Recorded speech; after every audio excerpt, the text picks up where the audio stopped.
Ladies and gentlemen, welcome aboard Radio Aviation Excellence, the Wright Flyers Sky Bridge. This is your captain, Randy Wright speaking, and I want to thank you for tuning in to this brief message.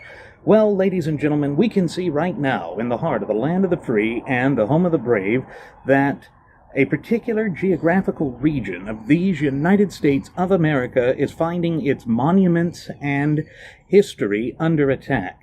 But it's not just one particular geographical region of the United States.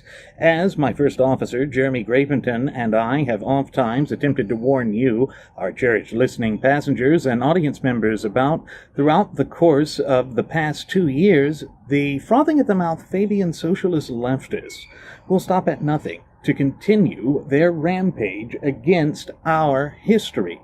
It's a bit like the Cultural Revolution that occurred in Communist China under Chairman Mao Zedong. I know that we've mentioned that before, too. Well, we've seen over the course of the weekend, we had the riots there in St. Louis, Missouri. We had another attempt of taking down a Confederate monument.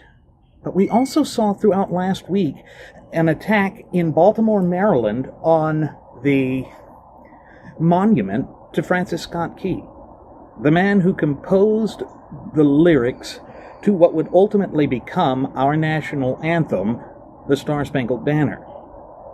Scrawled across it was racist anthem, and the reason that they do this is because they say that in the third stanza of it there's mention of hirelings and slaves, and that just instantly means that the piece itself and all that it stands for and represents is racist. Of course, nothing could be further from the truth.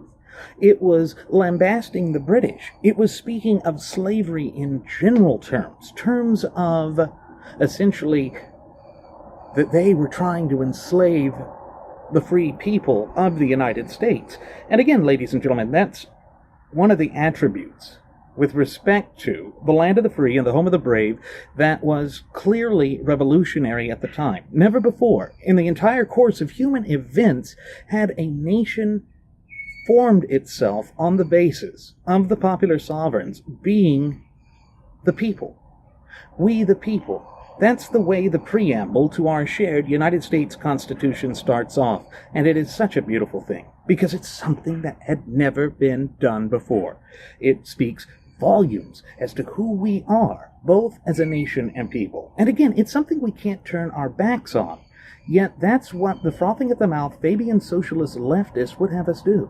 They're doing everything in their power to pit American citizen against American citizen. And they do this in the hopes that it distracts us and tears us apart. And therefore, they are not going to stop at any point within the foreseeable future because they believe they see a light at the end of the tunnel.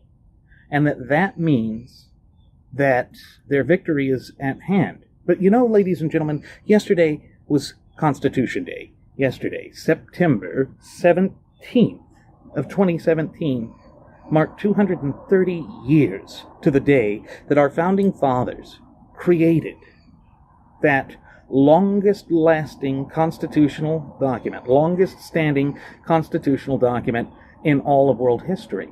That is something that we have to recall. We cannot fall for the division and the divisiveness that has been, spouted by these leftists. We have to get back to being the land of the free and the home of the brave, and the only way to do that is to foster a fluent and working knowledge and understanding of our shared United States Constitution, and thereby our fundamental and inalienable God-given rights.